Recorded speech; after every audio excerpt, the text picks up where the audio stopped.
In this video, I'm going to be releasing my ROS console settings as well as my system settings on my PS5 that I use to reduce input lag. Now, a lot of people have been commenting on my videos recently saying that I'm Zim, I'm Zen, I cheat, but I don't. I'm legit. I don't use any third-party devices, I don't cheat. I'm just really passionate about my movement and learning new mechanics to increase my skill ceiling. I'm just a really try-hardy guy, I guess. Like, I don't cheat. I'm literally legit. I know why people think I cheat. Maybe it's because of my settings, but this video will clear that up. The first thing we're going to change is auto equip. What this does, it equips the item that you last used into your hotbar by tapping R1 or R2. Now this can be really helpful in a bind. Let's say helicopters around you and you want to unequip your weapon and someone's near you pushing you with a bow, you can just tap R1 or R2 and equip the last item you used. It even works for medkits too, or syringes. Auto reload is set to on, and for voice chat I set it to everyone, but if you don't like talking in game and you continuously press the talk button and you don't want people to hear you, you can set it to none. For stream privacy I have it off myself, but if you are streaming, set it on so no one can see your server. For controller layout, I have head look hold for my L1 button. It's basically free look. All the others are kind of bad, I wouldn't recommend using them. Here's an example of head look hold and why it can be good and bad at the same time. As you can see, it's quite slow, so what I do to combat this is I snap my right stick back and forth to the center of my screen to make it a lot faster. It'll take you a few days to practice this, but it's worth learning. At the moment, you're not able to change your custom button assignments in game, so what I do to combat this is I go to system settings on my PS5, accessibility, controllers, wireless controller, and I turn on custom button assignments. I switch my bumpers with triggers, so I pretty much aim with L1 and I shoot with R1, and I also switch my R3 with square to interact. I don't use vibration, I keep it off, and I keep my vibration intensity on 0% for light bar effects. I have that off to reduce input lag. Now this part is important, aim assist. For the first three, I keep them on, but for the bottom one, aim center, I turn it off. Even though it's a server disabled in game, it still works. Here's an example of that. This is what aim center does. It places your crosshair at the center of your screen whenever you shoot at an elevated level or whatever level that is. If it was faster, it might be viable to use, but the fact that it's so slow, it only just gets in the way of your aim, so turn it off. This will only just improve your aim. It will take you a few days to get used to it, and in my opinion, this will make you a lot better once you get used to it. So yeah, just practice. So do yourself a favor and turn it off. It's a lot better without it on, and trust me, once you get used to it, your aim will improve drastically. For push to talk, I have it set to hold. Player cycle mode, all slots. Quick chat is off. My sprint input is toggle. Auto sprint is on. And my crouch input is set to hold. Here's an example of crouch input and how fast it is when you set it to hold. Now there is a drawback to setting crouch to hold. You have to press and hold circle to stay crouched compared to having it set to toggle. But yeah, ultimately this is just a preference. It's up to you whichever you choose, but me myself, I prefer hold. For camera control type or response curve, I use digital boost. Don't use analog acceleration, it's horrible. Digital boost is closest to linear, which is far better in my opinion. And my boost multiplier is 200% and my X and Y axis are both on max. And this is just a preference, do change them to something more suitable for you. I use 25% for default ADS here and 25% for 1X, which is a holographic site by the way. My scope 4X is 44% and my bow is 32%. Now my camera sensitivity sprinting is 150%, and a lot of people make a mistake with this setting. Let me show you why.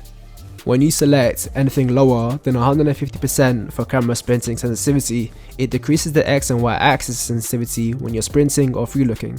What this means is that whenever you're walking, standing or crouched, you'll have a different sensitivity, which is bad. If you want a consistent experience, keep it on 150%. This isn't a preference, these are the best ROS console settings. I keep my camera inertia at 0% and my left and right dead zones are both on 4%.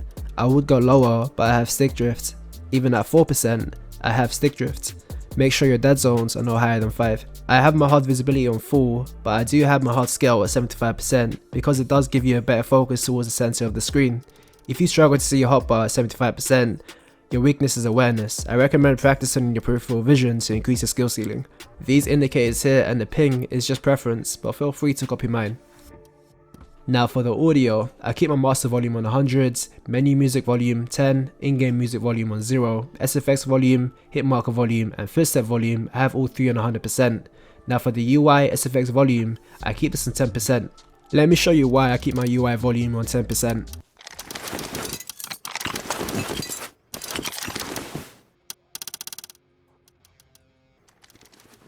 As you just heard, it's pretty loud. Especially when you're looting, you won't be able to hear footsteps around you if it's not on 10%, plus it just sounds nicer. My ambient volume is on 10% and my audio mix is on boost because it sounds the best compared to the others. I also use enhanced instincts. What it does is reduce the overall sounds in game and enhances the quiet sounds like footsteps.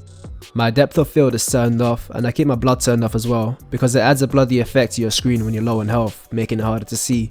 Here's an example of that. Yeah, I highly recommend turning this off.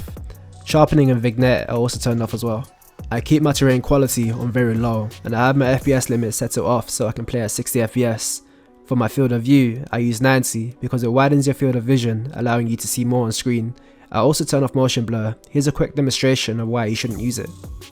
If I'm going to be honest, it's quite difficult to see the blur in this comparison, but keep it off regardless, especially if you plan on playing on high sensitivity. And that's all for my in-game settings. Now we'll go over the PS5 system settings that you should change to improve performance and reduce input lag. The very first setting you need to turn off is HDCP. Turning this off will reduce input lag on your console big time. Just be sure to turn it back on when you want to watch YouTube or Netflix on your PS5, because you won't be able to watch them on your PS5 with this turned off. The next setting is auto uploads. Be sure to turn this off because it uses your internet upload speed in the background while you're playing Rust. After that, head over to audio output and select linear PCM. This will make Rust sound much better and other games too. Now what you want to do is go to controller settings and select connection method. Use USB cable to reduce input lag even more for Rust console.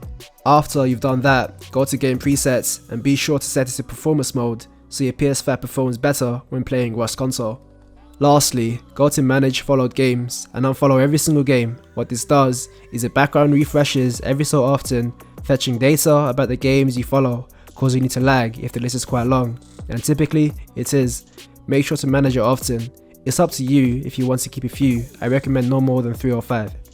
And with that, it's the end of my Rust Console Edition settings video. I hope you found it useful. If there are any settings that I missed or any suggestions, do drop them down in the comment section below.